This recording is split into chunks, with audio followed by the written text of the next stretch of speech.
ప్రపంచం మరోసారి high tension నెలకొంది. ఇరాన్ అమెరికా మధ్య భీకర యుద్ధం ఇంకా కొనసాగుతూనే ఉంది. ఓవైపు శాంతి చర్చలంటూ ఖతార్ వేదికగా ఈ శాంతి చర్చలు జరుపుతున్న ట్రంప్ ఇంకోవైపు ఇరాన్ పై భయంకరమైన దాడి చేస్తున్నాడు. హార్ముజ్ లో ఈ హై టెన్షన్ ఇంకా కొనసాగుతుంది. హార్ముజ్ లోని ఇరాన్ మిలిటరీ బేస్ల పైన యుఎస్ దాడి చేస్తోంది. బందర్ అబ్బాస్ పోర్ట్ దగ్గర భారీ పేలుడు సంభవించింది. యుఎస్ దాడిపైన ఇరాన్ రివెంజ్ అటాక్స్ కూడా సిద్ధమైంది. గల్ఫ్ దేశాలపై ఇరాన్ డ్రోన్లు మిసైళ్లు దాడులు చేస్తూ ఉన్నాయి. కువైట్ వైపు కొన్ని డ్రోన్లు దూసుకొచ్చినట్టు తెలుస్తోంది. ఇరాన్ డ్రోన్లని గాల్లోనే పేల్చేసింది కువైట్ ఎయిర్ డిఫెన్స్ సిస్టమ్. దీంతో ఇరాన్ అమెరికా పరస్పరంగా దాడులకు దిగుతూ మరోసారి గల్ఫ్ దేశాల్లో హైలైట్ సృష్టించారు. ఇరాన్ దాడులతో గల్ఫ్ దేశాల్లో మరోసారి సైరన్లు మోగుతూ ఉన్నాయి. కువైట్ ఎయిర్ స్పేస్ క్లోజ్ చేసేయడంతో విమానాలన్నీ కూడా రాకపోకలకి అంతరాయం ఏర్పడింది. పలు విమానాలని రాకపోకలకి తాత్కాలికంగా నిలిపివేస్తే మరికొన్ని పర్మనెంట్గా కొన్ని రోజుల పాటుగా నిలిపివేశారు. ఎయిర్పోర్ట్ నుంచి మళ్ళీ ఎటువంటి ఫ్లైట్ ఎగరడం లేదు. అయితే యుద్ధం కారణంగా అక్కడ మరోసారి క్రూడ్ ఆయిల్ ధరలు పెరిగిపోయాయి. క్రూడ్ ఆయిల్ ధరలు అక్కడే పెరిగిపోవడం అంటే భారతదేశం పైన కూడా పెను ప్రభావం ఉండబోతోంది. ఇప్పటికే 115 అయింది. ఇంకా ఎంతలా భారతదేశ ప్రజలు ఇబ్బంది పడాల్సి వస్తుందో తెలియదు, ఎంతలా ఇంకా భయంకరంగా ఉంటుందో తెలియదు. సో ప్రజెంట్ మరోసారి బందర్ అబ్బాస్ పోర్ట్ పైన యుఎస్ దాడి. ఆల్రెడీ దాడి జరిగింది, ఇదే సమయానికి మనం మాట్లాడుకున్నాం. కానీ మళ్ళీ ఇప్పుడు భయంకరమైనటువంటి దాడి ఇంకా జరుగుతూనే ఉంది. బందర్ అబ్బాస్ పోర్ట్ దగ్గర జరిగినటువంటి ఈ దాడికి సంబంధించి ఆ విజువల్స్ మనం చూస్తూ ఉంటే దాంట్లో కొన్ని డ్రోన్ అటాక్లు, ఆ తర్వాత కొన్ని మనుషుల కదలికలు ఇవన్నీ కనబడుతూ ఉన్నాయి. సో ప్రజెంట్ స్ట్రైట్ ఆఫ్ హార్ముజ్ని కంట్రోల్ చేసే ప్రయత్నం ఇరాన్ చేస్తోంది. ఆ స్ట్రైట్ ఆఫ్ హార్ముజ్ని విడిపించాలనేటువంటి ప్రయత్నం చేస్తూనే తమ ఆధిపత్యాన్ని కొనసాగించాలని అమెరికా చూస్తోంది. సో ఇప్పుడు ఐఆర్జీసీ తమ సైన్యాన్ని మోహరింపజేసింది స్ట్రైట్ ఆఫ్ హార్ముజ్కి సమీపంగా. కొన్ని నౌకలను కూడా తీసుకొచ్చి ఆ నౌకలన్నింటి చేత అక్కడ సీ మైన్స్ని పెట్టిస్తోంది ఐఆర్జీసీ. దీంతో అమెరికా తమ ఒక్కసారిగా అటాక్ చేసి ఆ సీ మైన్స్ పెట్టిన నౌకల పైన, ఐఆర్జీసీ బేస్ క్యాంప్స్ పైన, బందర్ అబ్బాస్ పోర్ట్ పైన అటాక్ చేసింది. వాళ్ళు ఏం చెప్తున్నారు? ముందస్తు సెల్ఫ్ డిఫెన్స్ అంటోంది అమెరికా. వాళ్ళు ఏ క్షణమైనా మాపై దాడి చేసే అవకాశం ఉంది, వాళ్ళంత స్థాయిలో అక్కడ మోహరించారంటే మాపై అటాక్ చేయడానికి. కాబట్టి అక్కడ మాపై అటాక్ జరక్క మునిపే మేము దాని నుంచి తప్పించుకోవాలి, కాబట్టి మేము వాళ్ళపై అటాక్ చేశామని అమెరికా అంటోంది. దీనికి ప్రతీకార చర్యల్లో భాగంగా కొన్ని వందల డ్రోన్లు ఖతార్ వైపుగా దూసుకొచ్చాయి. నిన్న ఈరోజు కువైట్ వైపుగా దూసుకొస్తున్నాయి. ఇప్పుడు గల్ఫ్ కంట్రీస్ ఉన్నటువంటి Saudi, UAE, Qatar, Kuwait, Manama, Bahrain, Iraq ఈ దేశాల్లో ఉన్నటువంటి ఎయిర్పోర్ట్లు అన్నిటి కూడా పూర్తిగా అంతరాయం ఏర్పడుతోంది. ఎటువంటి విమానాలు ఎగరడం లేదు. కొన్ని వందల సంఖ్యలో నిన్నటి వరకు నుంచి ఇప్పటి వరకు కొన్ని 1000 డ్రోన్లు ఆల్రెడీ చెప్పింది. మన దగ్గర డ్రోన్ల ఫ్యాక్టరీ ఉందని చెప్పి ఇరాన్ చెప్పుకొచ్చింది. 1000 డ్రోన్లు గల్ఫ్ కంట్రీస్లోని దుబాయ్, సౌదీ, బహ్రాన్ ఈ ప్రాంతాల పైన భయంకరమైనటువంటి డ్రోన్ అటాక్ జరిగింది. కువైట్ పై ఇంకా జరుగుతూనే ఉంది. అయితే ఈ నేపథ్యంలో వాటన్నిటినీ అమెరికా తమ సెల్ఫ్ డిఫెన్స్ సిస్టంతో, దుబాయ్, సౌదీ, యుఏఈ కంట్రీస్ అన్నీ కూడా తమ సెల్ఫ్ డిఫెన్స్తో వాటిని గాల్లోనే పేల్చేస్తున్నాయి. ఈసారి ఇరాన్ ఒక రకంగా చెతికిల పడిందని చెప్పాలి. ఈ 2-3 రోజులుగా మళ్ళీ మొదలైనటువంటి యుద్ధంలో, డైరెక్ట్ అటాకింగ్స్లో ఇరాన్ పెద్దగా ప్రభావం చూపించలేకపోతుంది. గతంలో దుబాయ్ ఎయిర్పోర్ట్పై అటాక్ చేసిందని, ఇంకోసారి కువైట్లో అటాక్ జరిగిందని, బనామా, బహ్రెయిన్లో ఇబ్బంది పడ్డారని ఇలా చెప్పుకున్న మనం ఇప్పుడు డైరెక్ట్గా ఇరాన్ ఏమాత్రం ప్రభావం చూపించలేకపోతుంది. ఇరాన్ ఒక రకంగా వెనకబడిపోయింది. ఈ 2-3 రోజుల యుద్ధంలో అటాక్ చేస్తున్న అమెరికా సెల్ఫ్ డిఫెన్స్ సిస్టంతో వాటిని అడ్డుకొని తిప్పికొట్టి గాల్లోనే పేల్చేస్తోంది.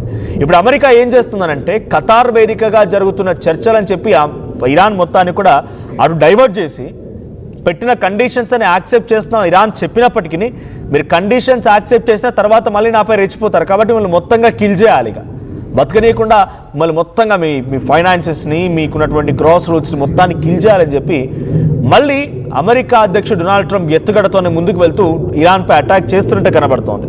బందర్ అబ్బాస్ పోర్ట్ పైన నిన్న జరిగిన దాడి ఇంకా కొనసాగుతోంది. ఒకసారి ఆ దాడికి సంబంధించి విజువల్ చూద్దాం.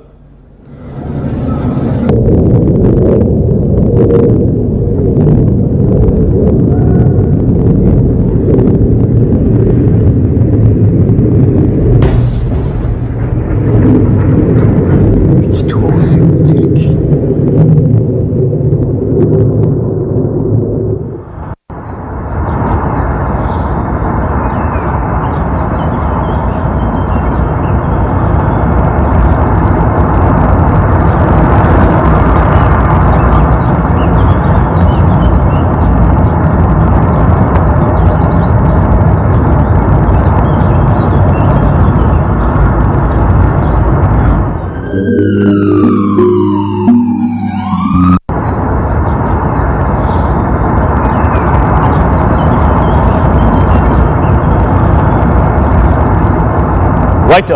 నిన్న బందర్ అబ్బాస్ పోర్ట్ పై జరిగిన దాడి నుంచి ఈ క్షణం వరకు కూడా ఇంకా ఈ దాడి కొనసాగుతూనే ఉంది. అమెరికా దానికి చెప్తున్న కారణం ఏంటంటే మా పైన వాళ్ళంతా అటాక్ చేయడానికి ఒక భయంకరమైనటువంటి యాక్షన్ ప్లాన్ తో సిద్ధంగా ఉన్నారు. దాన్ని బ్రేక్ చేయడంలో మా ఉద్దేశం మాత్రమే, అక్కడ అటాక్ జరిగిందంటే ఆ ప్లాన్ ని బ్రేక్ చేయడమే అన్నట్టుగా అటు అమెరికా చెప్తోంది. కానీ ఈ అటాక్ కేవలం బ్రేక్ చేయడమే అయితే మరి చర్చలు ఎందుకు? 60 రోజుల పాటుగా చర్చలు జరుగుతాయి అని చెప్పి ట్రంపే మన ట్వీట్ చేసుకొచ్చారు. 60 రోజుల పాటు ఈ చర్చలు జరుగుతాయని ట్రంప్ చేసిన ట్వీటే మనం చూస్తూ ఉన్నాం. ట్రంప్ ఎగ్జాక్ట్గా మండే రోజు ఈ ట్వీట్ చేశారు. మండే రోజు ఈ ట్వీట్ చేశారో లేదో ఆ మరుసటి రోజు నుంచే యుద్ధం మొదలైంది. మళ్ళీ భయంకరంగా ఇరాన్ పైన అమెరికా దాడులు చేస్తోంది. అందుకే అంటూ ఉంటారు, నేను ప్రతిసారి చెప్తున్నా ట్రంప్ గురించి మాట్లాడు, ఆయన మాటలకు ఆయనకే అర్థం ఉండదు. వార్థం పరమార్థం మన్ను మశానం ఏమీ ఉండవు. ఆయన చెప్తాడు, మళ్ళీ ఆయనే దాన్ని అతిక్రమిస్తాడు కూడా. అటాక్ చేయొద్దు అంటాడు, అటాక్ చేస్తాడు. నేను మిమ్మల్ని పూర్తిగా విశ్వసిస్తున్నాను అంటాడు, మళ్ళీ వచ్చి అటాక్ చేసి భయంకరంగా దాడులకు పాల్పడుతూ ఉంటాడు. ఇప్పుడు జరుగుతోంది అదే, ఎగ్జాక్ట్గా అదే జరుగుతోంది. డొనాల్డ్ ట్రంప్ మళ్ళీ ఇరాన్ని నమ్మించి ఇరాన్ గొంతుకొస్తున్నాడు. సో ఇక్కడ నా ఉద్దేశం ఇరాన్ను అమెరికాను సపోర్ట్ చేయాలనో వాటిని విభేదించాలనో కాదు. ఇక్కడ జరుగుతున్న ఎగ్జాక్ట్ విషయాన్ని మీకు అందజేయడం కోసం మాత్రమే. ఇక్కడ ఇరాన్ ఆల్రెడీ చర్చలకు వెళ్ళింది ఖతార్తో. ఇవేమి జరిగినా, ఎటువంటి చర్చలు జరిగినా, ఎటువంటి దాడులు జరిగినా ఫైనల్ ఎఫెక్ట్ పడుతోంది సామాన్యుడి పైన, మీ పైన, నా పైన, మనందరిపైన ఎఫెక్ట్ పడుతోంది. అది మనం పే చేసేటువంటి పెట్రోల్ ప్రైజెస్లో కానీ, కూరగాయల ధరల్లో కానీ, నిత్యావసర సరుకుల్లో కానీ, మనం రోజువారీగా తినే టిఫిన్స్లో కానీ, ప్రతి నిత్యావసర సరుకుల పైన ఈ ధరలు పెరిగిపోతున్నాయి. కారణం అక్కడ డొనాల్డ్ ట్రంప్ చేసేటువంటి పిచ్చి చర్యలు, దానికి ఇరాన్ ప్రతీకార దాడులు, ఇవే జరుగుతోంది. స్ట్రైట్ ఆఫ్ హార్మూజ్ నుంచి రోజుకి సగటున ప్రిఫోర్ వార్ 150 నుంచి 200 నౌకలు అట్టిగా దాటేవి. కానీ ఇప్పుడు ఏం జరుగుతుంది తెలుసా? 5 నుంచి 10 మాత్రమే దాటుతున్నాయి. దాంట్లో డెఫినెట్గా భారత్కి కొంత ఫ్రీ మూమెంట్ ఇరాన్ కల్పించింది కాబట్టి భారత్ కూడా ఫ్రీగానే వెళ్ళగలుగుతుంది. అటు ఇటు కొన్ని నౌకలు తీసుకురాగలుగుతోంది, తీసుకెళ్ళగలుగుతోంది. కానీ ఇంత భయంకరమైనటువంటి యుద్ధానికి కారణం ఏంటంటే కేవలం డొనాల్డ్ ట్రంప్ యొక్క అహంభావమే. డొనాల్డ్ ట్రంప్ కేవలం ఆ దేశం పైన ఆధిపత్యాన్ని చెలాయించడం కోసం. మొన్న ఒక ట్వీట్ చూసాను డొనాల్డ్ ట్రంప్ అఫీషియల్ అనే ట్రూత్ పోస్ట్ నుంచి, United States of Middle East అని చెప్పి ఆ ఇరాన్ మ్యాప్ మొత్తానికి అమెరికా ఫ్లాగ్ని వేసేశాడు. అమెరికా ఫ్లాగ్ని వేసి ఇరాన్ మ్యాప్ మొత్తాన్ని కూడా కప్పెట్టేసి Middle East of United States అని ఒక పోస్ట్ పెట్టాడు డొనాల్డ్ ట్రంప్. అంటే ఎంత అహంకారంతో ఉన్నాడు, ఎంత టార్గెటెడ్గా ముందుకెళ్తున్నాడో అర్థమవుతోంది.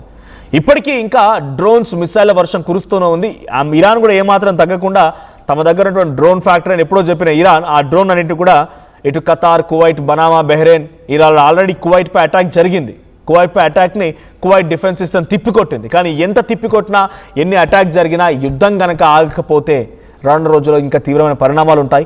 కేవలం భారత్ ఒకటే మనం ఇబ్బంది పడుతున్నాం అనుకుంటే పొరపాటే. ప్రతి దేశం కూడా యుద్ధం కారణంగా ఇబ్బంది పడుతుంది. యూరోపియన్ నేషన్స్ అయితే ఏకంగా అల్లాడిపోతున్నారు. వాళ్ళంతా, వాళ్ళకి ఆయిల్ లేదు, జనరేటర్స్ నడవడం లేదు, హీటర్స్ పనిచేయడం లేదు, ఎటువంటి విధానాలు లేక కల్లోలం అయిపోతుంది పరిస్థితి. నిన్న ఉన్నటి వరకు మనకు రష్యా నుంచి కూడా కొంత ఆయిల్ కొనుగోలు ఉండేది కాబట్టి బతికి బట్ట కట్టగలిగారు. కానీ ఇప్పుడు రష్యా నుంచి ఆయిల్ కొనుగోలు కూడా మన ప్రధాని మోదీ డొనాల్డ్ ట్రంప్ ఆదేశాల మేరకు నిలిపివేశారు. కాబట్టి ఇప్పుడు రష్యా నుంచి ఆయిల్ కొనుగోలు లేదు. మనం కొనుగోలు చేసేది కేవలం హార్మూజ్ నుంచి రావాల్సిందే. కాబట్టి డెఫినెట్గా ఆ ప్రభావం, దాని తాలూకా సిచ్యువేషన్ మనం ఫేస్ చేస్తూనే ఉంటాం. సో ఇప్పుడు యుద్ధం ఆగిపోవాలనేది అందరూ ఆకాంక్షిస్తున్న మాట. కానీ డొనాల్డ్ ట్రంప్ యుద్ధం ఆగేలా కనిపించట్లేదు. 60 రోజుల పాటుగా చర్చలని చెప్పినటువంటి ఆ మనిషే మళ్ళీ యుద్ధానికి కారణమై మళ్ళీ ఇంక యుద్ధాన్ని రెచ్చగొడుతున్నాడు. ఇరాన్ అమెరికా యుద్ధం ఇంకా కొనసాగుతుంది. ఎటువంటి పరిస్థితులు రాబోతున్నాయో చూడాలి.